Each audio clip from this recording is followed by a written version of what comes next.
Hello everyone, welcome জানাচ্ছি সবাইকে আরও একবার চৈতালি রান্নাঘরে। আজকে তোমাদের সাথে একদম কম খরচের ইনস্ট্যান্ট তৈরি হয়ে যাওয়া রাজকীয় স্বাদের মিষ্টি তৈরি করে দেখাবো। যারা কোনোদিনও মিষ্টি বানাতে পারে না তারাও এটা খুব সহজে বানিয়ে নিতে পারবে। আর একদম গ্যারান্টি নো ফেল রেসিপি। মুখে দিলে মিলিয়ে যাবে আর এক বাইটেই মনে হবে যে আহা কি খেলাম। একদম সহজ রেসিপি। তো চলো কথা না বাড়িয়ে শুরু করি আজকের রেসিপি।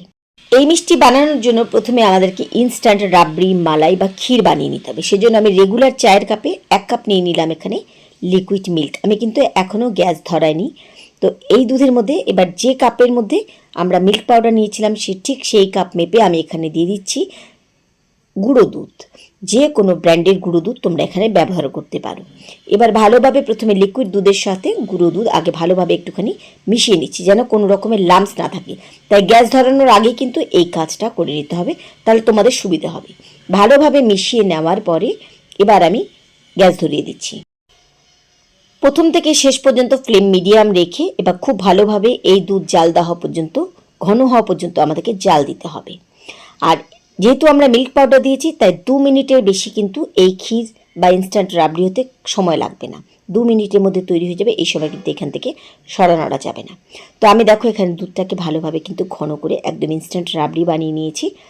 তোমরা চাইলে পুরো লিকুইড দুধটাকে জমিয়ে কিন্তু ক্ষীর বানাতে পারো।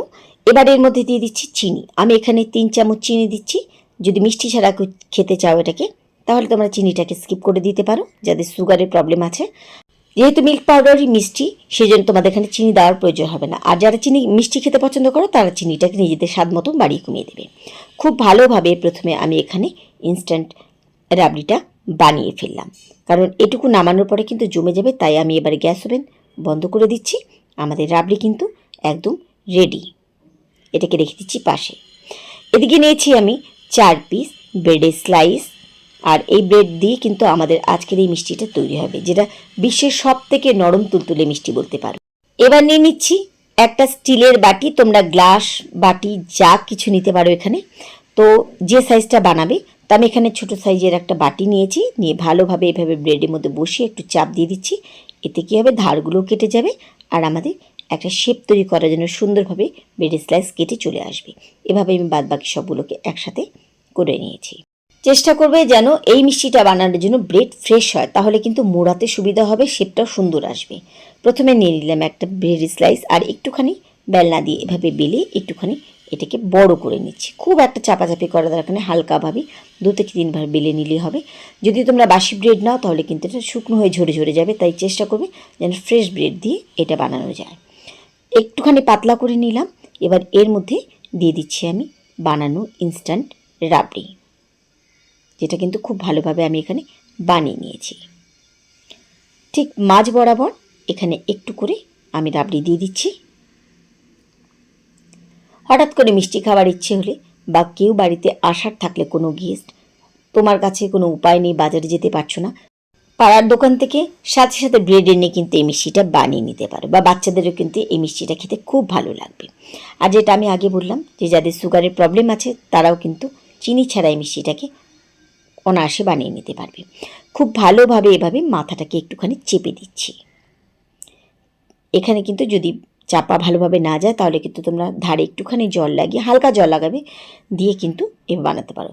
একটা আমি বানিয়ে নিয়েছি, ঠিক একইভাবে আমি আরেকটা বানিয়ে দেখাচ্ছি।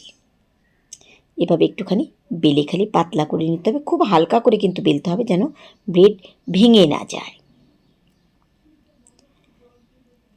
একইভাবে ঠিক মাঝখানে এখানে দিয়ে দিচ্ছি আমি রাবড়ি।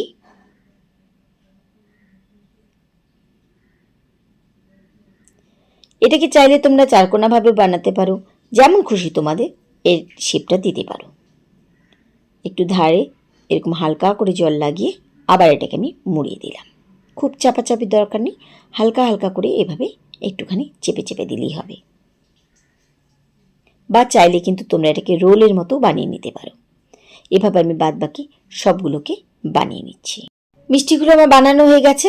এবার এখানে প্যানের মধ্যে আমি নিয়ে নিচ্ছি আরও 1 কাপের মতন লিকুইড দুধ। এবার এখানে বলি, যদি তোমরা এই দুধটাকে ঘন করে ক্ষীর করে বানাতে চাও সেটাভাবে বানাতে পারো, বা যদি মনে করো যে এটাকে পাতলা অবস্থা খালি ডুবিয়ে দেবে সেটাও করতে পারো। তবে কিন্তু গরম দুধ এখানে দেওয়া যাবে না। যেহেতু আমাদের চিনি খাওয়ার প্রবলেম নেই, সেই জন্য আমি এখানে আরও 2 চামচের মতন চিনি অ্যাড করে দিলাম। দিয়ে আমি কিন্তু এটাকে ঘন করে রাবড়ির মতো বানিয়ে নিচ্ছি। চাইলে তোমরা প্রথমবারেই কিন্তু একবারে রাবড়ির মতো বানিয়ে নিতে পারো। তো এটাকেও কিন্তু আমি ভালোভাবে ঘন করে নিয়েছি। ব্যাস, এটাকে কিন্তু এবার একটুখানি ঠান্ডা হতে দিচ্ছি। আর এদিকে কিন্তু আমি মিষ্টিগুলো আগে থেকেই প্লেটে সাজিয়ে রেখেছিলাম। এবার ওপর থেকে জাস্ট খালি তৈরি করা ঘন রাবড়ি ঢেলে দেব। এবার বলো তো, ভেতরে রাবড়ি ওপরে রাবড়ি, এই মিষ্টিটা খেতে কতটা স্বাদের হবে নিশ্চয়ই বুঝতে পারছো। অসাধারণ টেস্ট হয় এই মিষ্টিটা, বানানো খুবই সহজ, একদম কম খরচে কিন্তু আমরা এই রেসিপিটাকে বানিয়ে নিতে পারি। মিষ্টি দোকানে মিষ্টি না বানাতে পারলেও এই মিষ্টিটা যে কেউ যদি একবার মুখে দেয় তার কিন্তু মুখে লেগে থাকবে এর স্বাদ। গরমের সময় এটাকে ফ্রিজে রেখে ঠান্ডা করে দেবে। আর এখন যেহেতু শীতকাল, সেজন্য কিন্তু গরম গরম এই মিষ্টিটাকে সার্ভ করতে পারো। খুব ভালোভাবে ওপরে আমি বানানো রাবড়ি ভালোভাবে ঢেলে দিচ্ছি। এটুকু কথা দিতে পারি, নো ফেল রেসিপি। যারা কোনো ধরনের মিষ্টি বানায়নি তারাও এই মিষ্টিটাকে বানিয়ে সবাইকে খাইয়ে কিন্তু সবার কাছ থেকে প্রশংসা করিয়ে নিতে পারবে। কম খরচে ঝামেলা ছাড়া নো ফেল রেসিপি। কেমন লাগলো আমার আজকের রেসিপি? আশা করি তোমাদের ভালো লেগেছে। রেসিপি ভালো লাগলে বরাবরের মতো কিন্তু তোমরা লাইক শেয়ার করতে ভুলো না। তাহলে আজকের মতো এটুকুই। সবাইকে ধন্যবাদ জানিয়ে এখানেই বিদায় নিচ্ছি। ফিরে আসবো আবার অন্য কোনো রেসিপির সাথে অন্য কোনো দিন। সেই পর্যন্ত সবাই খুব ভালো থেকো, সুস্থ থেকো।